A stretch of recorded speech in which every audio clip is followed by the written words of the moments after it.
ಕರ್ನಾಟಕ ಬಂದ್ ವಾಟಾಳ್ ಏಕಾಂಗಿ ಹೋರಾಟ ಯಾವ ಸಂಘಟನೆಗಳ ಬೆಂಬಲ ಏನಿರುತ್ತೆ ಏನಿರಲ್ಲ ಶಾಲಾ ಕಾಲೇಜುಗಳಿಗೆ ರಜೆನಾ ಮಂಡ್ಯ ಮೈಸೂರಲ್ಲಿ ಹೇಗಿದೆ ಕಿಚ್ಚು ಇದು ಕರ್ನಾಟಕ ಬಂದ್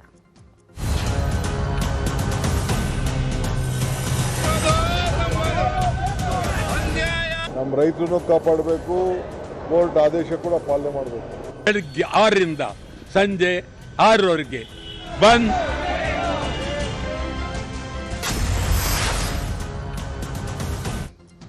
ಕಾವೇರಿ ನೀರಿಗಾಗಿ ಇವತ್ತು ಕರ್ನಾಟಕ ಬಂದ್ ಇರಲಿದೆ ಬಂದ್ಗೆ ವಾಟಾಳ್ ನಾಗರಾಜ್ ಕರೆ ಕೊಟ್ಟಿದ್ದಾರೆ ಕಾವೇರಿ ನೀರಿಗಾಗಿ ಕರ್ನಾಟಕ ಬಂದ್ ಇರುತ್ತೆ ವಾಟಾಳ್ ನಾಗರಾಜ್ ಬಂದ್ಗೆ ಕರೆ ಕೊಟ್ಟಿದ್ದಾರೆ ಬಹುತೇಕ ಸಂಘಟನೆಗಳಿಂದ ಬಂದ್ಗೆ ನೈತಿಕ ಬೆಂಬಲ ವ್ಯಕ್ತವಾಗಿದೆ ಬಂದ್ಗೆ ಕರವೇ ಬಣಗಳಿಂದ ಬೆಂಬಲ ಇಲ್ಲ ಕರ್ನಾಟಕ ರಕ್ಷಣಾ ವೇದಿಕೆಯ ನಾರಾಯಣಗೌಡರ ಬಣ ಪ್ರವೀಣ್ ಶೆಟ್ಟಿ ಬಣ ಶಿವರಾಮೇಗೌಡರ ಬಣ ಇವರು ಯಾರು ಕೂಡ ಬೆಂಬಲವನ್ನು ಕೊಟ್ಟಿಲ್ಲ ಇನ್ನು ಎಂದಿನಂತೆ ವಾಹನ ಸಂಚಾರಗಳು ಇರುವಂಥದ್ದು ಶಾಲಾ ಕಾಲೇಜುಗಳಿಗೂ ಕೂಡ ಯಾವುದೇ ರಜೆ ಇಲ್ಲ ಫ್ರೀಡಂ ಪಾರ್ಕ್ವರೆಗೆ ಮೆರವಣಿಗೆ ಮಾಡಲಿಕ್ಕೆ ನಿರ್ಧಾರವನ್ನು ಮಾಡಿದ್ದಾರೆ ಕಾವೇರಿ ನೀರು ಹರಿಸಬಾರದು ಅಂತ ವಾಟಾಳ್ ಹೋರಾಟವನ್ನು ಮಾಡ್ತಾ ಇರುವಂಥದ್ದು ಮೆರವಣಿಗೆಗೆ ಹಲವು ಕನ್ನಡ ಪರ ಸಂಘಟನೆಗಳು ಸಾಥ್ ಕೊಡ್ತಾ ಇದ್ದಾರೆ ಇದು ಬರೀ ಪ್ರತಿಭಟನೆಗಷ್ಟೇ ಸೀಮಿತ ಆಗುವಂಥ ಲಕ್ಷಣಗಳು ಕಾಣಿಸ್ತಾ ಇದ್ದಾವೆ ಬಿಕಾಸ್ ಇಲ್ಲಿ ಮೇಯ್ನ್ ಆಗಿ ಬಸ್ ಸಂಚಾರ ಇಲ್ಲ ಅಂದರೆ ಅರ್ಧಕ್ಕರ್ಧ ಬಂದ್ ಆದಂತಾಗುತ್ತೆ ಆದರೆ ಬಸ್ ಸಂಚಾರ ಇದೆ KSRTC BMTC ಮೆಟ್ರೋ ರೈಲ್ವೆ ಸಂಚಾರ ಆಟೋ ಸಂಚಾರ ಕ್ಯಾಬು ಇವೆಲ್ಲವೂ ಕೂಡ ಎಂದಿನಂತೆ ಆಪರೇಟ್ ಆಗ್ತಾ ಇರುವಂಥ ಹಿನ್ನೆಲೆಯಲ್ಲಿ ಬಂದ್ ಅಷ್ಟಾಗಿ ಎಫೆಕ್ಟಿವ್ ಆಗಿಲ್ಲ ನಿಮಗೆ ತೋರಿಸ್ತಾ ಇದ್ದೀವಿ ದೃಶ್ಯಾವಳಿಗಳು ಗಮನಿಸ್ಬೋದು ಬೆಳಗ್ಗೆಯ ದೃಶ್ಯಾವಳಿಗಳು ಮೆಜೆಸ್ಟಿಕ್ನಲ್ಲಿ ಎಂದಿನಂತೆ ಬಸ್ಗಳು ಆಪರೇಟ್ ಆಗ್ತಾ ಇದ್ದಾವೆ ಎಲ್ಲೂ ಕೂಡ ಬಂದ ಇವತ್ತು ಅಂತ ಪ್ರಶ್ನೆ ಮಾಡಬೇಕು ಆ ರೀತಿಯಾಗಿದೆ ಬಂದೇ ಇಲ್ಲ ಬಂದ್ಗೆ ನೀರಸ ಪ್ರತಿಕ್ರಿಯೆ ಹಳೆ ಮೈಸೂರು ಭಾಗದಲ್ಲಿ ಅಲ್ಲಲ್ಲಿ ರೈತಪರ ಸಂಘಟನೆಯವರು ಪ್ರತಿಭಟನೆಯನ್ನು ಮಾಡ್ತಾ ಇದ್ದಾರೆ ಅದನ್ನು ಹೊರತುಪಡಿಸಿ ನೋಡೋದಾದರೆ ಬೆಂಗಳೂರಿನಲ್ಲಂತೂ ಎಲ್ಲೂ ಬಂದ್ ಎಫೆಕ್ಟ್ ತಟ್ಟಿಲ್ಲ ಮೆಜೆಸ್ಟಿಕ್ನಲ್ಲಿ ಎಂದಿನಂತೆ ಬಸ್ ಸಂಚಾರ ಇದೆ BMTC KSRTC ಬಸ್ ಸಂಚಾರ ಇರುವಂಥದ್ದು ಮೆಜೆಸ್ಟಿಕ್ ಸುತ್ತಮುತ್ತ ಬಿಗಿ ಬಂದೋಬಸ್ತನ್ನು ಮಾಡಿಕೊಳ್ಳಲಾಗಿದೆ ಹೋಟೆಲ್ ಸೇರಿದಂತೆ ಎಲ್ಲ ಅಂಗಡಿಗಳು ಓಪನ್ ಆಗಿದ್ದಾವೆ KR ಮಾರ್ಕೆಟ್ ಟೌನ್ ಹಾಲ್ನಲ್ಲಿ ಕೂಡ ಬಂದೋಬಸ್ತನ್ನು ಮಾಡಲಾಗಿದೆ ಎಂದಿನಂತೆ ಸಹಜ ಸ್ಥಿತಿಯಲ್ಲಿರುವಂಥದ್ದು ಬೆಂಗಳೂರಿನ ಜನಜೀವನ ಹೋಟೆಲ್ ಸೇರಿದಂತೆ ಎಲ್ಲ ಅಂಗಡಿಗಳು ಓಪನ್ ಆಗೇ ಇದ್ದಾವೆ ಯಾವುದೂ ಕೂಡ ಬಂದಾಗಿಲ್ಲ ಯಾವುದೇ ಅಹಿತಕರ ಘಟನೆಗಳು ನಡೆಯದಂತೆ ಹೆಚ್ಚಿನ ಪೊಲೀಸರ ಭದ್ರತೆಯನ್ನು ಕೂಡ ಒದಗಿಸಲಾಗಿದೆ ಸೊ ಆಸ್ ಯೂಶುವಲ್ ಯಾವ ರೀತಿಯಾಗಿ ಇರ್ತಾ ಇತ್ತು ಬೆಂಗಳೂರು ಅದೇ ರೀತಿಯಾಗಿ ಇದೆ ಯಾವುದೇ ಬದಲಾವಣೆ ಇಲ್ಲ ಬಂದಿರುವಂಥ ಘೋಷಣೆಯ ನಡುವೆನೂ ಕೂಡ ಮಾಮೂಲಿ ಯಾವ ರೀತಿಯಾಗಿ ನಾರ್ಮಲಿ ಆಪರೇಟ್ ಆಗ್ತಾ ಇತ್ತು ಅದೇ ರೀತಿಯಾಗಿ ಆಪರೇಟ್ ಆಗ್ತಾ ಇದೆ ಇದ್ರ ಬಗ್ಗೆ ಇನ್ನಷ್ಟು ಮಾಹಿತಿಯನ್ನು ಕೊಡ್ತಾ ಹೋಗ್ತಾರೆ ನಮ್ಮ ಪ್ರತಿನಿಧಿ ಪ್ರಗತಿ ನಮ್ಮ ಜೊತೆ ನೇರ ಸಂಪರ್ಕದಲ್ಲಿ ಜಾಯ್ನ್ ಆಗಿದ್ದಾರೆ ಪ್ರಗತಿ ನೋಡ್ತಾ ಇದ್ರೆ ಸಿಚುಯೇಷನ್ ಅನ್ನ ಜನಜೀವನ ಯಥಾಸ್ಥಿತಿಯಲ್ಲಿರುವಂಥದ್ದು ಬಂದ್ ಯಾವುದೇ ರೀತಿಯಾದಂಥ ಎಫೆಕ್ಟ್ ಆದಂತೆ ಕಾಣಿಸ್ತಾ ಇಲ್ಲ ಹೇಗಿದೆ ಪರಿಸ್ಥಿತಿ ಪೃಥ್ವಿ ಬೆಳಿಗ್ಗೆ 6 ಗಂಟೆಯಿಂದ ಸಂಜೆ 6 ಗಂಟೆವರೆಗೂ ಕೂಡ ಅಖಂಡ ಕರ್ನಾಟಕ ಬಂದ್ ಆಗಬೇಕು ಅಂತ ಕನ್ನಡ ಪರ ಹೋರಾಟಗಾರ ವಾಟಾಳ್ ನಾಗರಾಜ್ ಕರೆ ಕೊಟ್ಟಿದ್ರು ಆದ್ರೆ ಬೆಂಗಳೂರಿನ ಅನೇಕ ಕಡೆಗಳಲ್ಲಿ ಯಥಾ ಪ್ರಕಾರ ಯಥಾಸ್ಥಿತಿ ಅಂದ್ರೆ ಯಾವ ರೀತಿಯಾಗಿ ದಿನನಿತ್ಯದ ಜೀವನ ಜನರದಿರುತ್ತೋ ಅದೇ ರೀತಿಯಾದಂತಹ ಚಿತ್ರಣ ಕಂಡು ಬರ್ತಾ ಇದೆ ನಾನು ಮೆಜೆಸ್ಟಿಕ್ ನಲ್ಲಿ ಇದ್ದೀನಿ ನಿಮಗೆ ಮೊದಲಿಗೆ BMTC ಬಸ್ ಸ್ಟ್ಯಾಂಡ್ ನಾನು ತೋರಿಸ್ತಾ ಹೋಗ್ತೀನಿ ಸಹಜವಾಗಿ ಒಂದು ಬಂದ್ಗೆ ಕರೆ ಕೊಟ್ಟಂತಹ ಸಂದರ್ಭದಲ್ಲಿ ಬಸ್ನ ಸಂಖ್ಯೆ ಕಡಿಮೆ ಇರುತ್ತೆ 1 ಇಲ್ಲ 2 ಈ ತರ ಓಡಾಡ್ತಾ ಇರುತ್ತೆ ಆದ್ರೆ ಇವತ್ತು ನೀವು ಗಮನಿಸಿದ್ರೆ ಬೆಳಿಗ್ಗೆ 5 ಗಂಟೆಯಿಂದಲೂ ಕೂಡ ಎಲ್ಲ BMTC ಬಸ್ಗಳು ಅಂದ್ರೆ EV ಬಸ್ಗಳಾಗ್ಲಿ ಅಥವಾ ನಾರ್ಮಲ್ ಡೀಸೆಲ್ ಬಸ್ಗಳಾಗ್ಲಿ ಅವೆಲ್ಲವೂ ಕೂಡ ಎಂದಿನಂತೆ ಕಾರ್ಯನಿರ್ವಹಿಸ್ತಾ ಇರುವಂತಹ ದೃಶ್ಯ ಕಂಡು ಬರ್ತಾ ಇದೆ ಅಂದ್ರೆ ಸುಮಾರು 6,500ಕ್ಕೂ ಅಧಿಕ BMTC ಬಸ್ಗಳಿರುವಂತಹದ್ದು EV ಬಸ್ಗಳನ್ನ ಕೂಡ ಸೇರ್ಪಡೆ ಮಾಡಿದ್ರೆ ಸೊ ಒಂದು ಹಂತದಲ್ಲಿ ಆಲ್ಮೋಸ್ಟ್ ಬಸ್ಗಳನ್ನ ಈಗ ರಸ್ತೆಗಿಳಿಸಿದ್ದಾರೆ ಕೆಲವೊಂದು ಕಡೆಗಳಲ್ಲಿ ಏನಪ್ಪಾ ಅಂತ ಹೇಳಿದ್ರೆ ಈಗ ಪರಿಸ್ಥಿತಿಯನ್ನ ನೋಡಿಕೊಂಡು ಡಿಪೋಗಳಿಂದ ಬಸ್ ಅನ್ನ ಬಿಡ್ತಾ ಹೋಗ್ತಾರೆ ಅಂದ್ರೆ ಪರಿಸ್ಥಿತಿ ಏನಾದ್ರೂ ಉದ್ವಿಗ್ನ ಆಗ್ತಾ ಹೋದ್ರೆ ಬಂದು ತೀವ್ರ ಮಟ್ಟದಲ್ಲಿ ಆದ್ರೆ ಅಂತಹ ಸಂದರ್ಭದಲ್ಲಿ ಸುಮ್ಮನೆ ಬಸ್ ಅನ್ನ ಬಿಟ್ಟು ಸಮಸ್ಯೆ ಆಗಬಾರ್ದು ಅಂತ ಹೇಳಿ ಹಂತ ಹಂತವಾಗಿ ಬಸ್ಗಳನ್ನ ಬಿಡ್ತಾ ಹೋಗ್ತಾರೆ ನೀವು ಗಮನಿಸ್ತಾ ಇರಬಹುದು ಇಲ್ಲಿ ಆಲ್ಮೋಸ್ಟ್ ಮೊದಲ ಹಂತದಲ್ಲಿ ಎಲ್ಲ BMTC ನಾರ್ಮಲ್ ಬಸ್ ಮತ್ತೆ EV ಬಸ್ ಎರಡೂ ಕೂಡ ಕಾರ್ಯಾಚರಣೆಯನ್ನ ನಡೆಸ್ತಾ ಇರುವಂತದ್ದು ಅದ್ರ ಜೊತೆಗೆ ಬಿಗಿ ಪೊಲೀಸರ ಭದ್ರತೆಯನ್ನು ಕೂಡ ಈ ಭಾಗದಲ್ಲಿ ಮೆಜೆಸ್ಟಿಕ್ ನ ಭಾಗದಲ್ಲಿ ನಿಯೋಜನೆಯನ್ನ ಮಾಡಲಾಗಿದೆ ಯಾವುದೇ ರೀತಿಯಾದಂತಹ ಅಹಿತಕರ ಘಟನೆಗಳು ಆಗಬಾರ್ದು ಅನ್ನುವಂತಹ ನಿಟ್ಟಿನಲ್ಲಿ ಯಾವುದೇ ಸಮಸ್ಯೆ ಆಗಬಾರ್ದು ಅಂದ್ರೆ ಏನಾದ್ರೂ ಪ್ರತಿಭಟನಾಕಾರರು ಬಂದು ಇಲ್ಲೇನೋ ಜನರಿಗೆ ಸಮಸ್ಯೆ ಮಾಡಬಾರ್ದು, ಜೊತೆಗೆ ಪ್ರತಿಭಟನೆಗೆ ಬಂದ್ಗೆ ಸಹಕರಿಸಿ ಅಂತ ಒತ್ತಾಯ ಮಾಡಬಾರ್ದು ಅನ್ನುವಂತಹ ನಿಟ್ಟಿನಲ್ಲಿ ಪೊಲೀಸರ ನಿಯೋಜನೆಯನ್ನ ಕೂಡ ಮಾಡಲಾಗಿರುವಂತದ್ದು. ಜೊತೆಗೆ ನೀವು ಈಗ ದೃಶ್ಯದಲ್ಲಿ ಗಮನಿಸ್ತಾ ಇರಬಹುದು, ಇದು ಕೆಎಸ್ಆರ್ಟಿಸಿಯ ಬಸ್ ನಿಲ್ದಾಣ. ಕೆಎಸ್ಆರ್ಟಿಸಿಯ ಬಸ್ ನಿಲ್ದಾಣದಲ್ಲೂ ಕೂಡ ಎಂದಿನಂತೆ ಯಾವ ರೀತಿಯಾಗಿ ಬಸ್ಗಳು ಕಾರ್ಯನಿರ್ವಹಿಸುತ್ತೋ ಅದೇ ರೀತಿಯಾಗಿ ಬಸ್ಗಳು ಕಾರ್ಯನಿರ್ವಹಿಸ್ತಾ ಇದೆ. ಜನಗಳು ಕೂಡ ಬೇರೆ ಬೇರೆ ಜಿಲ್ಲೆಗಳಿಗೆ ಹೋಗೋದಕ್ಕೂ ಕೂಡ ಟಿಕೆಟ್ ಅನ್ನ ಪಡ್ಕೊಂಡು ಆರಾಮಾಗಿ ಸಂಚಾರ ಮಾಡ್ತಾ ಇರುವಂತಹ ಚಿತ್ರಣ ಈ ಭಾಗದಲ್ಲಿ ಕಂಡು ಬರ್ತಾ ಇರುವಂತದ್ದು. ನಗರದ ಹೃದಯ ಭಾಗ ಮೆಜೆಸ್ಟಿಕ್. ಸೊ ಈ ಮೆಜೆಸ್ಟಿಕ್ ನಲ್ಲಿ ಯಾವುದೇ ರೀತಿಯಾದಂತಹ ವ್ಯತ್ಯಯ, ಯಾವುದೇ ರೀತಿಯಾದಂತಹ ಸಂಚಾರ ಸಮಸ್ಯೆ ಆದಂತೆ ಕಂಡು ಬರ್ತಾ ಇಲ್ಲ. ಜೊತೆಗೆ ನೀವು ಆಟೋ ಸ್ಟ್ಯಾಂಡ್ ಅನ್ನು ಕೂಡ ಗಮನಿಸ್ತಾ ಇರಬಹುದು. ನಮ್ಮ ವಿಡಿಯೋ ಜರ್ನಲಿಸ್ಟ್ ಗುರುಶೇಖರ್ ಆ ವಿಜುವಲ್ಸ್ ಅನ್ನ ಝೂಮ್ ಮಾಡಿ ತೋರಿಸ್ತಾರೆ. ಆಟೋ ಸ್ಟ್ಯಾಂಡ್ ನಲ್ಲೂ ಕೂಡ ಆಟೋ ಚಾಲಕರು ಕೂಡ ಈ ಬಂದ್ಗೆ ಯಾವುದೇ ರೀತಿಯಾದಂತಹ ಬೆಂಬಲವನ್ನ ಕೊಟ್ಟಿಲ್ಲ, ಕೇವಲ ನೈತಿಕ ಬೆಂಬಲವನ್ನ ಮಾತ್ರ ಸೂಚಿಸಿರುವಂತಹ ಹಿನ್ನೆಲೆ ಬೆಳಗ್ಗೆ 4 ಗಂಟೆಯಿಂದಲೇ ಆಟೋಗಳು ಕೂಡ ಸಂಚಾರವನ್ನ ಮಾಡ್ತಾ ಇವೆ. ಯಾವುದೇ ಸಮಸ್ಯೆ ಇಲ್ಲದೆ ಜನ ಬೇಕಾದಂತಹ ಸ್ಥಳಗಳಿಗೆ ಯಾವುದೇ ದುಪ್ಪಟ್ಟು ದರವನ್ನು ಕೂಡ ಹಾಕ್ತಾ ಇಲ್ಲ. ಸಹಜವಾಗಿ ಈ ತರ ಬಂದ್ಗಳಾದಂತಹ ಸಂದರ್ಭದಲ್ಲಿ ಬಸ್ಗಳ ವ್ಯತ್ಯಯ ಆದ್ರೆ ಆಟೋ ದರ ಗಗನಕ್ಕೇರಿರುತ್ತೆ. ಆಟೋ ರೇಟ್ ಅನ್ನ ಮುಟ್ಟಕ್ ಆಗ್ತಾ ಇರಲಿಲ್ಲ, ಅಂದ್ರೆ ಜನಸಾಮಾನ್ಯರಿಗೆ ಆಟೋದಲ್ಲಿ ಹೋಗಕ್ ಆಗ್ತಾ ಇರಲ್ಲ, ಅಷ್ಟು ದುಡ್ಡನ್ನ ಕೇಳ್ತಾರೆ. ಈ ಹಿಂದೆ ಕೇಳಿರುವಂತಹ ಉದಾಹರಣೆ ಕೂಡ ಇತ್ತು. ಆದ್ರೆ ಈಗ ನೀವು ಗಮನಿಸ್ತಾ ಇದ್ರೆ ಎಂದಿನಂತೆ ಸಹಜವಾಗಿ ಎಷ್ಟು ರೇಟ್ ಅವರಿಗೆ ಸರ್ಕಾರ ನಿಗದಿಪಡಿಸಿದೆ ಕಿಲೋಮೀಟರ್ಗೆ ಅಷ್ಟೇ ದರದಲ್ಲಿ ಇಲ್ಲಿಯೂ ಕೂಡ ಆಟೋ ವ್ಯವಸ್ಥೆಯು ಕೂಡ ಇರುವಂತದ್ದು ಕಂಡು ಬರ್ತಾ ಇದೆ. ಓವರ್ ಆಲ್ ಈ ಮೆಜೆಸ್ಟಿಕ್ ನಲ್ಲಿ ಯಾವುದೇ ರೀತಿಯಾದಂತಹ ಸಂಚಾರ ವ್ಯವಸ್ಥೆ ಆಗ್ಲಿ ಅಥವಾ ಜನರ ಸಂಖ್ಯೆ ಆಗ್ಲಿ ಇದೆರಡೂ ಕೂಡ ಕಡಿಮೆ ಆದಂತಹ ಯಾವುದೇ ಲಕ್ಷಣ ಕಂಡು ಬರ್ತಾ ಇಲ್ಲ. ಪೃಥ್ವಿ. ಓಕೆ, ಧನ್ಯವಾದ ಪ್ರಗತಿ ನಿಮ್ಮೆಲ್ಲ ಮಾಹಿತಿಗಾಗಿ. ಕಾವೇರಿಗಾಗಿ ಇಂದು ಕರ್ನಾಟಕ ಬಂದ್ ಆಗಲಿದೆ. ಇವತ್ತು ಸ್ತಬ್ಧವಾಗಲಿದೆ ಮಂಡ್ಯ ಜಿಲ್ಲೆ. ಮಂಡ್ಯದಲ್ಲಿ ಕಾವೇರಿಗಾಗಿ ಹೋರಾಟ ಆಗ್ತಾ ಇದೆ. ರೈತ ಸಂಘಟನೆ, ಕನ್ನಡ ಪರ ಸಂಘಟನೆಗಳಿಂದ ಹೋರಾಟ ಆಗ್ತಾ ಇದೆ. ಬಂದ್ಗೆ ಮಂಡ್ಯದಲ್ಲಿ ವ್ಯಾಪಕ ಬೆಂಬಲ ವ್ಯಕ್ತವಾಗ್ತಾ ಇದೆ. ವರ್ತಕರು, ಆಟೋ ಚಾಲಕರ ಸಂಘ ಬೆಂಬಲವನ್ನ ಸೂಚಿಸ್ತಾ ಇದೆ. ಬಸ್, ಆಟೋ ಸಂಚಾರ ಮಂಡ್ಯದಲ್ಲಿ ಇವತ್ತು ಬಹುತೇಕ ಡೌಟ್ ಇದೆ. ಸಂಜಯ ವೃತ್ತದಲ್ಲಿ ಇವತ್ತು ರೈತರಿಂದ ಪ್ರತಿಭಟನೆ ನಡೀತಾ ಇದೆ. ಜೊತೆಗೆ ಮಂಡ್ಯದಲ್ಲಿ ಮದ್ಯ ಮಾರಾಟವನ್ನ ನಿಷೇಧಿಸಿ ಡಿಸಿ ಆದೇಶ ಹೊರಡಿಸಿದ್ದಾರೆ. ಕೆಆರ್ಪೇಟೆ, ಶ್ರೀರಂಗಪಟ್ಟಣ, ಮದ್ದೂರು, ಪಾಂಡವಪುರ, ಮಂಡ್ಯ ತಾಲೂಕಲ್ಲಿ ಮದ್ಯ ಮಾರಾಟಕ್ಕೆ ನಿರ್ಬಂಧವನ್ನ ವಿಧಿಸಲಾಗಿದೆ. ಬೆಳಗ್ಗೆ 6ರಿಂದ ರಾತ್ರಿ 10 ಗಂಟೆಯ ತನಕ ಎಣ್ಣೆ ಮಾರಾಟ ಬಂದ್ ಇರುತ್ತೆ.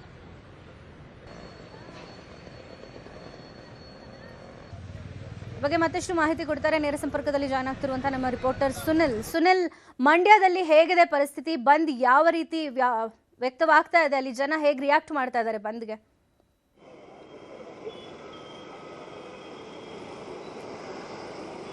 ಖಂಡಿತ ವೀಣಾ, ಇವತ್ತು ಏನು ಕಾವೇರಿ ಕಾವು ಮಂಡ್ಯದಲ್ಲಿ ಹೆಚ್ಚಾಗ್ತಿದೆ ಅಂತಲೇ ಹೇಳ್ಬೋದು. ಯಾಕೆಂದರೆ ಕಾವೇರಿ ನೀರನ್ನು ತಮಿಳುನಾಡಿಗೆ ಹರಿಸಬಾರ್ದು ಅನ್ನುವಂಥ ನಿಟ್ಟಿನಲ್ಲಿ ಇವತ್ತು ಅಖಂಡ ಕರ್ನಾಟಕ ಬಂದ್ಗೆ ಕರೆಯನ್ನು ನೀಡಿರುವಂಥದ್ದು. ಈ ನಿಟ್ಟಿನಲ್ಲಿ ಒಂದು ರೀತಿ ಮಂಡ್ಯದಲ್ಲೂ ಸಾಕಷ್ಟು ಜನರು ಬಂದ್ಗೆ ಬೆಂಬಲವನ್ನು ಕೊಟ್ಟಿದ್ದಾರೆ. ಒಂದಷ್ಟು ಜನರು ನೈತಿಕವಾಗಿ ಬೆಂಬಲವನ್ನು ಕೊಡ್ತಾ ಇದ್ದೇವೆ ಅನ್ನುವಂಥ ಮಾತುಗಳನ್ನು ಹೇಳಿದ್ದಾರೆ.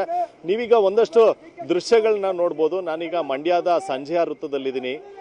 ಈಗಾಗಲೇ ಸಾಕಷ್ಟು ಸಂಖ್ಯೆಯಲ್ಲಿ ಹೋರಾಟಗಾರರು ಆಗಮಿಸ್ತಾ ಇದ್ದಾರೆ. ಹಾಗೆ ಪೊಲೀಸರುಗಳು ಕೂಡ ಈಗಾಗಲೇ ಮಂಡ್ಯದ ಸಂಜೆಯ ವೃತ್ತದಲ್ಲಿ ಜಮಾಯಿಸಿರುವಂಥದ್ದು ನೀವೀಗ ದೃಶ್ಯದಲ್ಲಿ ಗಮನಿಸ್ಬೋದು.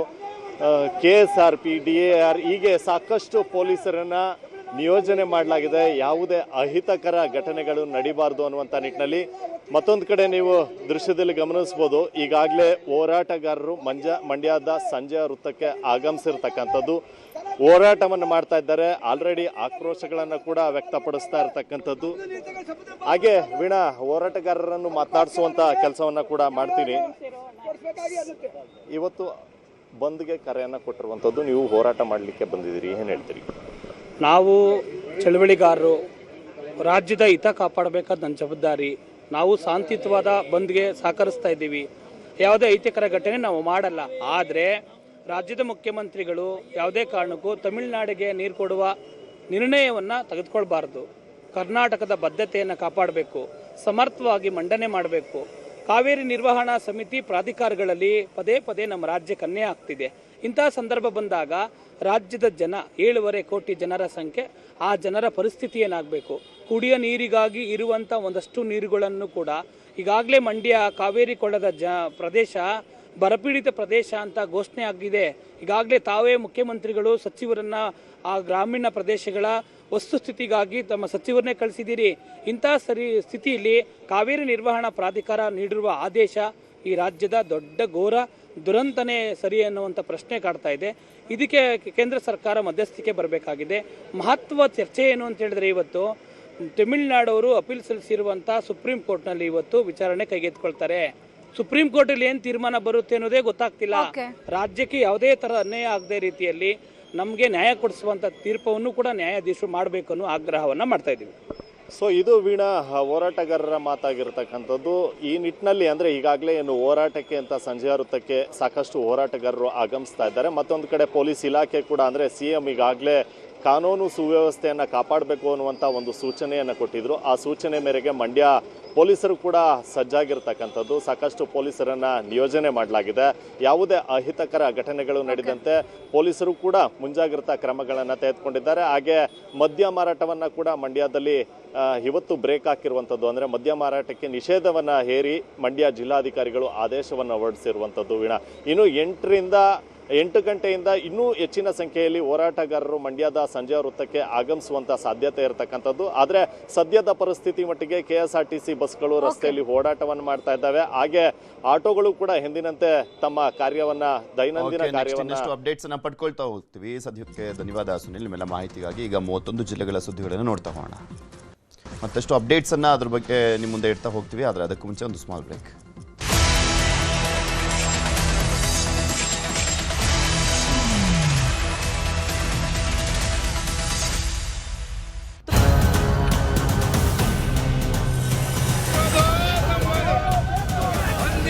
ನಮ್ಮ ರೈತರನ್ನು ಕಾಪಾಡಬೇಕು, ಕೋರ್ಟ್ ಆದೇಶ ಕೂಡ ಪಾಲನೆ ಮಾಡಬೇಕು.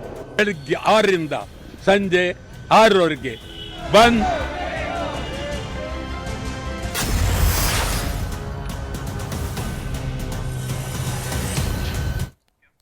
ಈಗೊಂದು ಬ್ರೇಕಿಂಗ್ ನ್ಯೂಸ್ ಇದೆ. ಕಾವೇರಿ ನೀರಿಗಾಗಿ ಇಂದು ಕರ್ನಾಟಕ ಬಂದ್ ಆಗಲಿದೆ. ಬಂದ್ಗೆ ವಾಟಾಳ್ ನಾಗರಾಜ್ ಕರೆ ಕೊಟ್ಟಿದ್ದಾರೆ.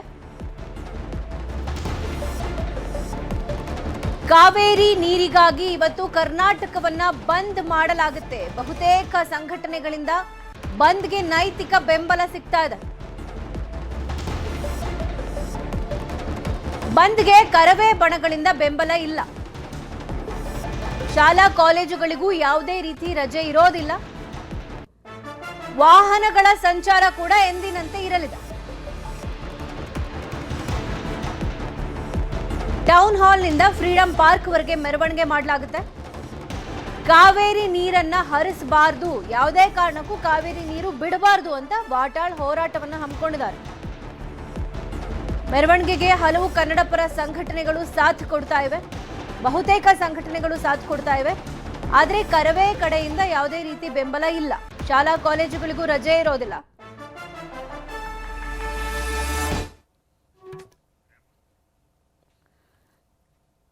ಕಾವೇರಿ ನೀರಿಗಾಗಿ ಇವತ್ತು ಕರ್ನಾಟಕ ಬಂದ್ ಇರಲಿದೆ.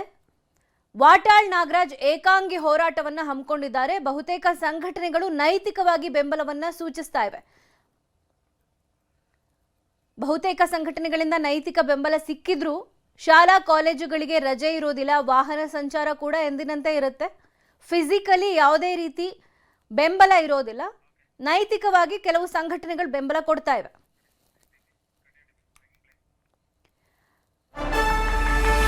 ಕಾವೇರಿ ವಿಚಾರಕ್ಕೆ ಕರ್ನಾಟಕ ಬಂದ್ ಇರೋದ್ರಿಂದ ಅಹಿತಕರ ಘಟನೆ ನಡೆಯದಂತೆ ಖಾಕಿ ಕಟ್ಟೆಚ್ಚರಿಕೆ ವಹಿಸ್ತಾ ಇದೆ. ನಗರದಾದ್ಯಂತ ಪೊಲೀಸರನ್ನ ನಿಯೋಜಿಸಲಾಗಿದೆ ಭದ್ರತೆಗಾಗಿ. ಯಾವುದೇ ಕಾರಣಕ್ಕೂ ಅಹಿತಕರ ಘಟನೆಗಳು ಜರುಗಬಾರದು ಅನ್ನುವಂತಹ ಮುನ್ನೆಚ್ಚರಿಕಾ ಕ್ರಮವಾಗಿ ಪೊಲೀಸರನ್ನ ನಿಯೋಜಿಸಲಾಗ್ತಾ ಇದೆ ಭದ್ರತೆಗಾಗಿ. ಶಾಂತಿಯುತವಾಗಿ ಪ್ರತಿಭಟನೆ ನಡೆಸಬೇಕು ಅಂತ ಮನವಿ ಮಾಡಲಾಗಿದೆ. ಬಲವಂತವಾಗಿ ಏನಾದರೂ ಬಂದ್ ಮಾಡಿಸಿದ್ರೆ ಕ್ರಮ ಕೈಗೊಳ್ಳಲಾಗುತ್ತೆ. ಜೊತೆಗೆ ಕಾನೂನನ್ನ ಮೀರಿ ವರ್ತಿಸಿದ್ರೆ ಬಿಗಿ ಕ್ರಮದ ಎಚ್ಚರಿಕೆಯನ್ನು ಕೊಡಲಾಗಿದೆ. ಪ್ರಮುಖವಾಗಿ ಕೇಂದ್ರ ವಿಭಾಗ, ಪಶ್ಚಿಮ ವಿಭಾಗ, ವಾಯುವ್ಯ ವಿಭಾಗ, ಎಲೆಕ್ಟ್ರಾನಿಕ್ ಸಿಟಿ ಭಾಗಗಳಲ್ಲಿ ಬಂದೋಬಸ್ತ್ ಮಾಡಿಕೊಳ್ಳೋಕೆ ಸೂಚನೆಯನ್ನ ಕೊಡಲಾಗಿದೆ. ಈ ಭಾಗಗಳಲ್ಲಿ ಗಲಾಟೆ ಆಗಬಹುದಾದಂಥ ಕಾರಣಕ್ಕೆ ಈ ಸೂಕ್ಷ್ಮ ಪ್ರದೇಶಗಳಲ್ಲಿ ಬಂದ್ಗೆ ಬಂದೋಬಸ್ತ್ ಮಾಡಿಕೊಳ್ಳೋಕೆ ಸೂಚನೆಯನ್ನ ಕೊಡಲಾಗಿದೆ. ಬಗ್ಗೆ ಮತ್ತಷ್ಟು ಮಾಹಿತಿ ಕೊಡ್ತಾರೆ. ನೇರ ಸಂಪರ್ಕದಲ್ಲಿ ಜಾಯ್ನ್ ಆಗ್ತಿರುವಂತಹ ನಮ್ಮ ರಿಪೋರ್ಟರ್ ಗಂಗಾಧರ್, ಕಾವೇರಿ ನೀರಿಗಾಗಿ ಹೋರಾಟ ಆಗ್ತಾ ಇದೆ. ಇವತ್ತು ಇಡೀ ಕರ್ನಾಟಕ ಬಂದ್ ಇರುತ್ತೆ ಅಂತ ವಾಟಾಳ್ ನಾಗರಾಜ್ ಕರೆ ಕೊಟ್ಟಿದ್ದಾರೆ. ಯಾವೆಲ್ಲ ಸಂಘಟನೆಗಳು ಬೆಂಬಲವನ್ನ ಸೂಚಿಸ್ತಾ ಇವೆ ಬಂದ್ಗೆ? ಹೇಗಿರುತ್ತೆ ಬಂದ್? ವೀಣಾ, ಪ್ರಮುಖವಾಗಿ ಕಾವೇರಿ ನೀರಿನ ವಿಚಾರವಾಗಿ ಇವತ್ತು ವಾಟಾಳ್ ನಾಗರಾಜ್ ಅವರ ನೇತೃತ್ವದಲ್ಲಿ ಬಂದ್ಗೆ ಕರೆಯನ್ನ ಕೊಟ್ಟಿರುವಂತದ್ದು. ಆ ನಿಟ್ಟಿನಲ್ಲಿ ಟೌನ್ ಹಾಲ್ ನಿಂದ ಫ್ರೀಡಂ ಪಾರ್ಕ್ ವರೆಗೂ ಕೂಡ 11 ಗಂಟೆಗೆ ಪ್ರತಿಭಟನಾ ರ್ಯಾಲಿಯನ್ನು ಹಮ್ಮಿಕೊಂಡಿದ್ದಾರೆ. ಆದ್ರೆ ಪೊಲೀಸರು ಯಾವುದೇ ಕಾರಣಕ್ಕೂ ಕೂಡ ಪ್ರತಿಭಟನೆಗೆ ಅವಕಾಶವಿಲ್ಲ, ತಾವು ಒಂದು ವೇಳೆ ಅದು ಬಂದಂತ ಸಂದರ್ಭದಲ್ಲಿ ವಶಕ್ಕೆ ಪಡಿತೀವಿ ಅಂತೇಳಿ ಅವರನ್ನ ಉಪ್ಪಾರಪೇಟೆ ಠಾಣೆಗೆ ನೆನೆ ಕರೆಸಿ ಅವರಿಗೆ ಒಂದು ಸೂಚನೆಯನ್ನ ಕೂಡ ಕೊಟ್ಟಿರುವಂತದ್ದು. ಆದ್ರೆ ಈ ಒಂದು ಬಂದ್ಗೆ ಕೇವಲ ವಾಟಾಳ್ ನಾಗರಾಜ್ ಅವರ ಒಂದು ಸಂಘಟನೆಗೆ ಮಾತ್ರ ಒಂದು ಕರೆಯನ್ನ ಕೊಟ್ಟಿರುವಂತದ್ದು. ಉಳಿದ ಎಲ್ಲಾ ಸಂಘಟನೆಗಳಾಗಿರ್ಬೋದು, ಶಿವರಾಮೇಗೌಡರ ಬಣ